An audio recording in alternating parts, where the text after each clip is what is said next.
Right. So actually, we discussed in detail about the benign prostatic hyperplasia and the pathophysiology. Okay, right? अच्छा, अब मैं आपको एक बात बताना चाहता हूँ, right? In the last lecture, as we discussed कि ये टेस्टोस्टेरोन रिलीज होता है हमारे लेडिक सेल से, फिर ये टेस्टोस्टेरोन जाता है हमारे ट्रांजिशन जोन में एक एंजाइम होता है which is called as 5 alpha reductase. 5 alpha reductase convert करता है टेस्टोस्टेरोन को into dihydro testosterone, fine, including that जैसे ही डाईहाइड्रोटेस्टोस्टेरोन प्रोड्यूस होता है उसी के साथ ही हमारे पास क्या रिलीज होता है, prostate specific antigen, right? This is the most important thing, right? Prostate specific antigen भी प्रोड्यूस होता है। ओके, अच्छा, अब क्या करना है हमने, जाहिर सी बात है, कौन ये सारा मसला जो है कौन कॉज कर रहा है, 5 अल्फा रिडक्टेज। तो हमने किसी तरह से 5 अल्फा रिडक्टेज को इनहिबिट करना है, राइट? अब उस 5 अल्फा रिडक्टेज को इनहिबिट करने के लिए हम कौन से ड्रग्स देते हैं? Listen very carefully, okay? इस कैंची को बंद करने के लिए, राइट, इस कैंची को इनहिबिट करने के लिए हम कौन से ड्रग्स देते हैं? यहाँ पे लिख देता हूँ, या the very first one drug, okay, which is mentioned in your USMLE step 1, that is called as the finasteride, okay? Finasteride, understood? Okay, या तो आप finasteride दे दे, या तो फिर when I was actually solving the MCQ, okay, today, उसमें लिखा था कि एक और ड्रग का नाम था which was actually the same as finasteride, okay, that was called as dutasteride, yes, dutasteride, okay, dutasteride, ये एक्चुअली में एमसीक्यू में था, dutasteride, तो इसीलिए मैंने सोचा कि यहाँ पे लिख देता हूँ आपके लिए। अब सी, यहाँ पे भी थिराइड है, यहाँ पे भी थिराइड है, मतलब they are actually both same drugs, okay, fine. अच्छा, एक तो ये आ गया, अब क्या, अब ये जो एंजाइम है ये क्या करता है, सॉरी, ये जो ड्रग्स है ये 5 अल्फा रिडक्टेज को इनहिबिट करता है। जब 5 अल्फा रिडक्टेज इनहिबिट होगा तो टेस्टोस्टेरोन डाईहाइड्रो टेस्टोस्टेरोन में कन्वर्ट नहीं होगा, राइट? जब ये नहीं होगा हमारे पास तो हाइपरप्लेजिया नहीं होगा, कंप्रेशन ऑफ यूरेथ्रा नहीं होगा, and that will lead to the treatment, okay, right? उसके बाद क्या है, एक तो ये देते हैं आप, राइट? उसके अलावा एक और ड्रग भी है हमारे पास, ओके, एक और ड्रग भी है हमारे पास जो कि आपने याद रखना है, that is actually called terazosin, okay, terazosin, terazosin, fine, terazosin या तो फिर टेम्सुलोसिन, ओके, टेराजोसिन या तो फिर टेम्सुलोसिन, फाइन। ट्रेजोसिन या टेम्सुलोसिन करते क्या है, these two drugs will actually cause the relaxation of the smooth muscles। यहाँ पे जो स्मूथ मसल्स है ना, ये स्मूथ मसल्स क्या होते हैं, कॉन्ट्रैक्ट हुए होते हैं, राइट? इसीलिए हमें ये डिस्यूरिया, ड्रिबलिंग वाले फीचर्स आते हैं। तो ट्रेजोसिन या टेम्सुलिन जब आप देते हो तो ये क्या करता है, ये जो यहाँ पे कॉन्ट्रैक्शन हुआ है, इस कॉन्ट्रैक्शन को ख़त्म करके यहाँ पे रिलैक्सेशन काज करता है। जब ये वाला एरिया रिलैक्स होगा तो यहाँ से इजीली यूरिन पास करेगा, okay, right? Easily urine pass करेगा यहाँ से। अच्छा, आपके लिए एक या दिस एक्चुअली फेनेस्टेराइड या डुटेस्टेराइड, राइट? इसमें बहुत टाइम लगता है ताकि ये बीपीएच को ठीक करे, ओके, लाइक 3 to 6 months भी लग सकता है उसमें, fine, okay. So these drug will really take time. अच्छा, उसके बाद हमने डिस्कस किया था ट्रेजोसिन या टेम्सुलोसिन, फाइन। मैंने आपको बताया था कि ये क्या करता है, रिलैक्सेशन कॉज करता है, okay, relaxation, relaxation of the smooth muscles, simple, okay. ये दूसरा ड्रग। तीसरा अगर आप याद रख सकते हो, so I really appreciate that, that is actually phosphodiesterase, okay, phosphodiesterase 5 inhibitor, right? ये फोस्फोडाइएस्ट्रेस 5 इनहिबिटर्स करते क्या, फोस्फोडाइएस्ट्रेस 5 इनहिबिटर्स क्या करते हैं, they are also used for the erectile dysfunction, okay, right? So these patients will also have erectile dysfunction, right? तो ये करते हैं आप। उसके अलावा ये जो for example benign prostatic hyperplasia के जो फीचर्स होते हैं, राइट, ये जो डिसयूरिया, ड्रिबलिंग, नॉक्चूरिया, राइट, इस इन पेश for example in clinical features को ठीक करने के लिए भी हम फॉस्फोडाइएस्ट्रेस 5 यूज़ करते हैं, ओके। अच्छा, तो ये सारा क्या है, ये सारा जो है मैंने जो आपके साथ डिस्कस किया, देर एक्चुअली द ट्रीटमेंट। सो इसको मैं एक खाने के अंदर बंद कर देता हूँ, right, okay, because this is the most important points regarding the treatment. अच्छा, अब ट्रीटमेंट तो हो गया, but we forgot to discuss about the diagnosis of the prostate gland, right? और वो मैंने जानबूझ के किया। So now we will discuss about the diagnosis, क्योंकि जैसे हम पैथोफिजियोलॉजी डिस्कस करते हैं, अगर उसके साथ ही हम ट्रीटमेंट डिस्कस करें तो आपको अच्छे से समझ आता है, ओके। अगर मैं ट्रीटमेंट आखिर में अलग से समझाऊँ सो मे बी थोड़ा सा पजल हो जाओ आप।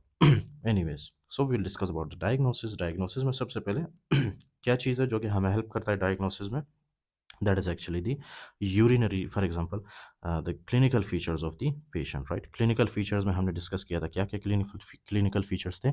Dysuria, okay, dribbling after finishing, nocturia, okay, including that feeling of incomplete emptying of the bladder, okay. इस तरह से हमें clinical features मिलते हैं. हालांकि यही clinical features हमें ऑलमोस्ट नहीं मिलते, okay, in case of the prostate cancer वाले क्या होते हैं मोस्टली ऑफनली वो एसिम्टोमेटिक होते हैं, फाइन, ओके. तो ये फीचर्स हमें ज़्यादा प्रोमिनेंटली किस में शो होते हैं, बिनाइन प्रोस्टेटिक हाइपरप्लेजिया में, क्योंकि बिनाइन प्रोस्टेटिक हाइपरप्लेजिया इस यूरेथ्रा को ब्लॉक करता है, राइट. जब हम प्रोस्टेट कैंसर की बात करते हैं तो वो इस पेरिफेरल जोन में होता है, तो वो ज़्यादा इस यूरेथ्रा को इन्वॉल्व नहीं करता, राइट. इसीलिए हमें बहुत ही ये वाले फीचर्स बहुत कम मिलते हैं प्रोस्टेट कैंसर के अंदर, अंडरस्टूड. अच्छा, तो एक तो हम करते हैं क्लिनिकल फीचर्स के बेसिस पे, ओके, डायग्नोसिस. और दूसरा हमारे पास एक और मेथड है, okay, that is very very useful, that is actually called as digital rectal examination, right. Digital rectal examination, patient के रेक्टम के अंदर आप क्या करते हो, ये जो आपका इंडेक्स फिंगर है, राइट, उसके थ्रू आप एग्जामिनेशन करते हो, राइट. वहाँ से आपको पता चल जाता है, अगर ब्लैडर इनलार्ज हो तो वो भी आपको पता चल जाता है, ओके. अच्छा, अब डिजिटल रेक्टल एग्जामिनेशन के अंदर इसमें मोस्ट इंपॉर्टेंट बातें क्या है जो कि आपको केस स्टडी या एमसीक्यू सॉल्व करने में हेल्प करेगी, right. The very first thing that you have to remember, digital rectal examination में अगर आपने फॉर एग्जांपल अपनी उंगली के साथ आपने फील किया कि जो प्रोस्टेट ग्लैंड है that is smooth, okay, that is rubbery, fine, that is smooth, that is rubbery. अगर आपको प्रोस्टेट ग्लैंड स्मूथ मिले, आपको रबरी मिले, ओके, इंक्लूडिंग दैट ये प्रोस्टेट ग्लैंड आपको फॉर एग्जांपल क्या है, इनलार्ज्ड मिले, okay, enlarged, but that enlargement should be symmetrical enlargement, okay. Symmetrical enlargement का मतलब क्या है कि आपने अपने उंगली के साथ फील किया उसको, राइट, कि उसका जो प्रोस्टेट ग्लैंड है वो राइट साइड से भी और लेफ्ट साइड से भी, दोनों साइड से वो क्या हुआ, इनलार्ज हुआ है, okay. So that is actually called as the symmetrical enlargement, right. तो ये हमें किस चीज़ की तरफ इशारा करता है, these will point us towards the benign prostatic hyperplasia, understood. अगर डिजिटल रेक्टल एग्जामिनेशन पे आपको प्रोस्टेट बिल्कुल एकदम से हार्ड मिले, ओके, हार्ड बिल्कुल सख्त, ओके, अगर आपको नोड्यूलर मिले ये, राइट, नोड्यूलर, फाइन, और अगर आपको ये इर्रेगुलर मिले, इर्रेगुलर, ओके, इर्रेगुलर, या तो फिर आपको ये एसिमेट्रिकल मिले, राइट, एसिमेट्रिकल, फाइन. तो यहाँ पे आपने किस चीज़ के बारे में सोचना है, you have to think of the prostate cancer here, okay, right, prostate cancer.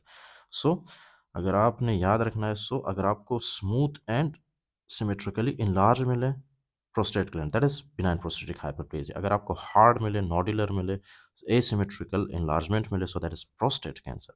So this is about the digital rectal examination, right? And they will definitely mention these things in the MCQs, okay, right? वो आपसे पूछेंगे कि अगर ये वाला मिले तो whether it is prostate cancer या तो फिर benign prostatic hyperplasia, you have to tell them, okay. So this is the second method, right? अब third method क्या है, थर्ड इसका है फॉर एग्जांपल हम क्या करते हैं, prostate specific antigens, right, prostate specific antigen हम टेस्ट करते हैं. प्रोस्टेट स्पेसिफिक एंटीजन एक्चुअली हमारे बिनाइन प्रोस्टेटिक हाइपरप्लेजिया में भी रेज्ड मिलता है, ओके, राइट. उसके अलावा ये हमें प्रोस्टेट कैंसर में भी रेज्ड मिलता है, okay, right. So these are the for example clinical features, diagnosis, okay, and yes, treatment के हवाले से आप एक और बात याद रखिए, okay. Fourth point, let me mention it here, okay. Fourth point क्या है कि आप जो है अगर फॉर एग्जांपल ये ड्रग्स वगैरह देने से अगर पेशेंट ठीक नहीं होता, so you can go with a TURP, okay, right, TURP, TURP, या तो फिर एब्लेशन, ओके, टर्प या एब्लेशन कर सकते हो. टर्प में हम क्या करते हैं, trans urethral resection of the prostate gland, okay, fine. So I think this is more than enough for your USMLE step 1 and step 2, okay. यहाँ पे लिख देता हूँ. अच्छा, you can see here mostly in the more than 50 years of age ये होता है, okay, and it involves our transition zone which I discussed, which compresses the urethra into vertical slit. तो ये क्या करता है, urethra को compress करता है, not pre-malignant, often presents with increased frequency of urination, nocturia, difficulty starting and stopping the urine, okay, as I discussed, extreme dysuria, difficulty in urination, so may lead to distension and hypertrophy of the bladder, understood. इसका मतलब क्या है कि अगर ये वाला for example आपके पास जो यूरेथ्रा है जो कि प्रोस्टेट ग्लैंड इसको कंप्रेस कर रहा है, अगर इसको ज़्यादा अरसे के लिए कंप्रेस करेगा तो जाहिर सी बात है ये जो यूरेथ्रा होगा, राइट, सॉरी यूरिनरी ब्लैडर उस यूरिन को पुश नहीं कर पाएगा, राइट, डाउनवर्ड। तो क्या होगा, ये जो ब्लैडर होगा इसकी इन्लार्जमेंट होगी, ओके, हाइपरट्रॉफी होगी इसकी, okay, hypertrophy of bladder, hydronephrosis भी हो सकता है उसमें, ओके। यूटीआईज इंक्रीज टोटल, अच्छा उसके अलावा यूटीआईज भी हो सकता है इसमें। सो इसमें होता क्या है बाद में, जब आप प्रोस्टेट स्पेसिफिक एंटीजन जब आप चेक करते हैं तो वो आपको रेज मिलता है with increase fraction of free prostate specific antigen. Prostate specific antigen is made by prostate epithelium stimulated by androgens, okay. Treatment क्या है इसका, अल्फा वन एंटागोनिस्ट देते हो आप, जैसे कि ट्रेजोसिन या तो फिर टेम्सुलोसिन, which cause relaxation of smooth muscle. I discussed these. 5 alpha reductase inhibitor, example finasteride, okay, I discussed these also. PDE5 inhibitor, जैसे कि टेलाडेफिल, okay, tadalafil, okay, tadalafil. This is also used for the erectile dysfunction. Surgical resection is the last, जैसे कि transurethral resection of the prostate gland या ablation.